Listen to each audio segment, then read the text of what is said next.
जो ब्राह्मण कुल जो है ना बड़ा खतरनाक है। आज के ब्राह्मणों की नहीं कह रहे महाराज, आज के ब्राह्मण तो गड़बड़ हो गए। सब ने अपने अपने कर्तव्य छोड़ दिए, क्योंकि पहले जब ब्राह्मण जो बोल देता था वही सिद्ध हो जाता था। और आज भी है महाराज, जो तपस्वी ब्राह्मण हैं, जो संध्या करने वाले हैं, जो यज्ञोपवीत धारण करते हैं, आज भी वो बोल दे वो सत्य हो जाता है। परंतु ब्राह्मण एक दूसरे की टांग खींचने में लगा है। आजकल आप हमारे ग्वालियर मध्य प्रदेश वृंदावन एरिया में जाइए महाराज, धर्म कार्य किस प्रकार होता है आपको शिक्षा मिलेगी, कैसे होता है, कैसी मर्यादा में होता है, किस तरीके से होता है।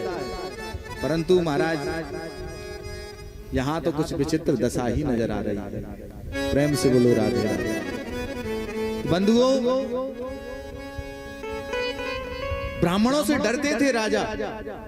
आज महाराज ब्राह्मणों की दुर्दशा क्यों है? क्योंकि ब्राह्मणों ने अपने कर्मों को छोड़ दिया, अपने धर्म को छोड़ दिया, अपने नियम को छोड़ दिया। इसलिए ब्राह्मण केवल एक दूसरे की महाराज टांग खींचने में लगा हुआ। ना ब्राह्मणों में एकता रही, ना नियम संयम रहा, कुछ नहीं बचा महाराज।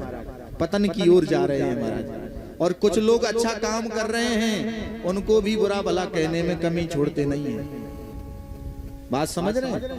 अगर कोई ब्राह्मण कुल में कोई अच्छा व्यक्ति उत्पन्न भी हो जाए, कोई ब्राह्मण उत्पन्न हो जाए श्रेष्ठ योग्य संध्या करने वाला, तो उससे पाखंडी कहने लग जाते हैं, अरे ये तो पाखंडी है।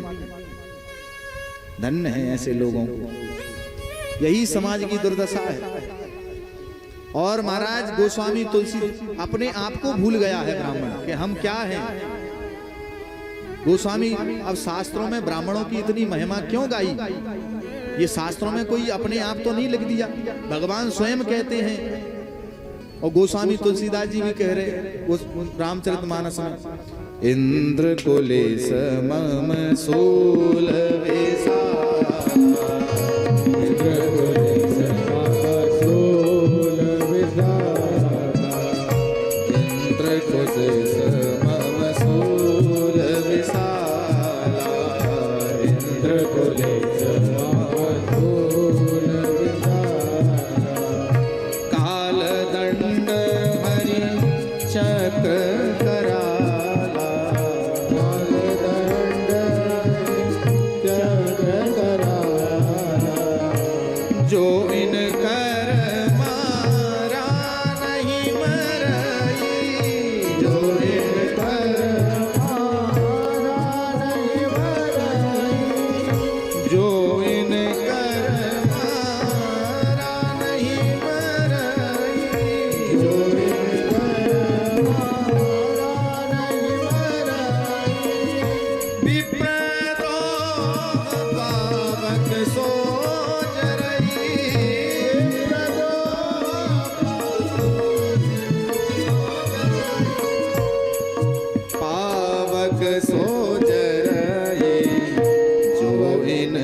तो जो इनकर मारा नहीं मरई, जो इंद्र के वज्र से भी बच जाएगा। इंद्र कुलिस मम सूल विशाला, काल दंड हरि चक्र कराला।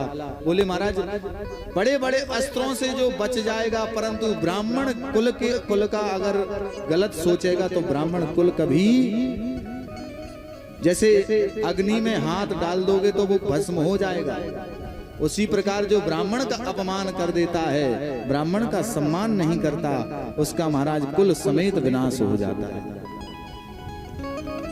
परंतु ऐसा मत सोचिए।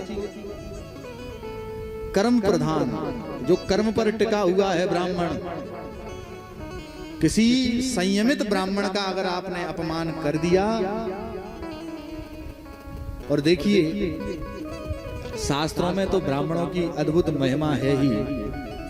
कहने का तात्पर्य यह है कि हम ब्राह्मणों को अपने आप को समझना चाहिए, सुधार करना चाहिए, अपने बच्चों में संस्कार डालना चाहिए कि हम कौन हैं, हमारे नियम क्या हैं, हमारे कर्तव्य क्या हैं,